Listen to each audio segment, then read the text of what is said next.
The wind howled through the valley that Christmas Eve, carrying snow like shards of glass against the weathered rooftops. In a small, dimly lit cabin, the McAllister family huddled together. Their stomachs growled, and the cold bit through their thin blankets. For 8-year-old Emma, it was the worst Christmas she could remember. No tree, no laughter, no cookies, no warmth.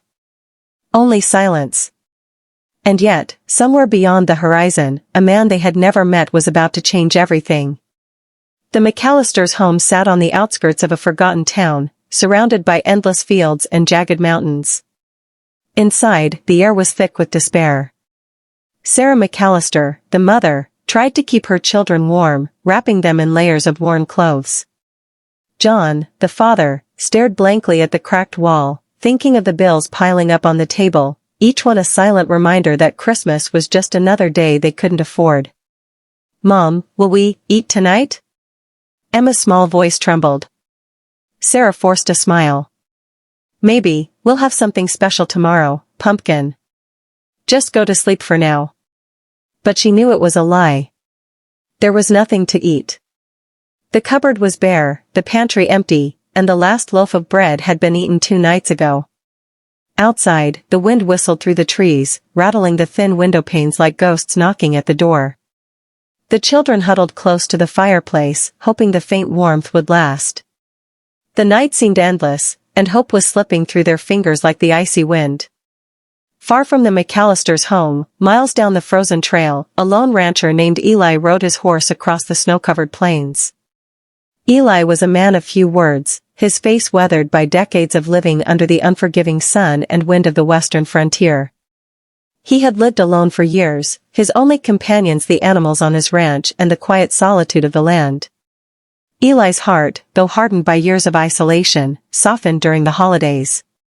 Something about Christmas stirred memories of family, laughter, and warmth, things he had long stopped expecting. This year, he decided, he would make a difference. He had packed his wagon with supplies, bread, roasted turkey, fresh fruits, preserves, and even small gifts for children. He didn't know who would need it, but he trusted that someone out there would. The snowstorm made travel difficult, but Eli pressed on, driven by a quiet determination that only those who have known loneliness can understand. As the storm intensified, the McAllisters' cabin appeared like a silhouette in the distance. Emma pressed her nose to the frosted window, shivering. "Mom. Dad, look." John rubbed his eyes, squinting through the snow. And there, against the storm, a horse-drawn wagon appeared, its lantern casting a golden glow across the white landscape. A man stepped down, boots crunching in the snow, and knocked gently on the door. Sarah opened the door, too stunned to speak. Eli's eyes were kind but firm, his presence commanding yet gentle. "Merry Christmas," he said simply, holding out baskets overflowing with food. "I thought you might need this." For a moment, no one moved. The McAllisters stared at the bounty before them, fresh bread, roasted meat, sweet potatoes, pies, and even small wrapped gifts for the children. Tears welled up in Sarah's eyes, and Emma's mouth dropped open in disbelief. That night, the McAllisters sat around a table that had been empty for far too long. The aroma of roasted turkey and baked bread filled the cabin, mingling with the warmth of the fire. Eli had insisted on staying for dinner, and as the family ate, laughter began to trickle back into the small home. John broke the silence first. I don't know what to say. This is incredible." Eli shrugged modestly. "Just thought it was time someone shared a little kindness. Christmas is for giving, not for keeping score." As the night went on, stories were shared, songs were sung, and for the first time in years, the McAllisters felt like a family again. Even the storm outside seemed less harsh, softened by the warmth inside. Over the following days, Eli didn't leave.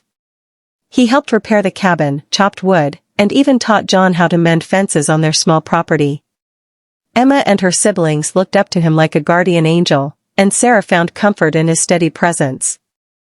Eli, who had once believed he was meant to live alone, discovered that giving to others healed a loneliness he hadn't fully understood.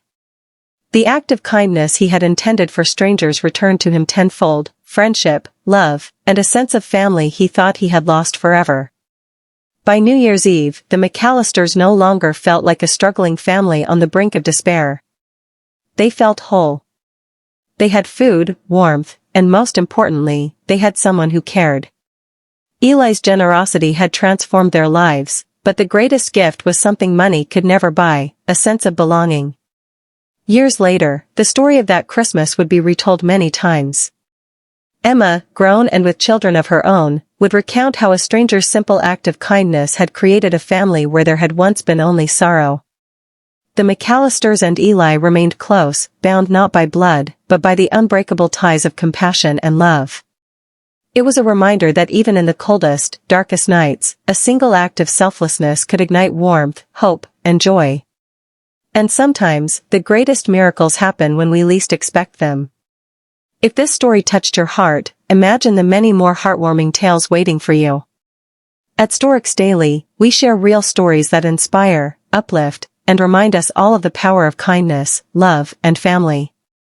Backhand index pointing right. Subscribe now and hit the bell icon to never miss an emotional, life-changing story.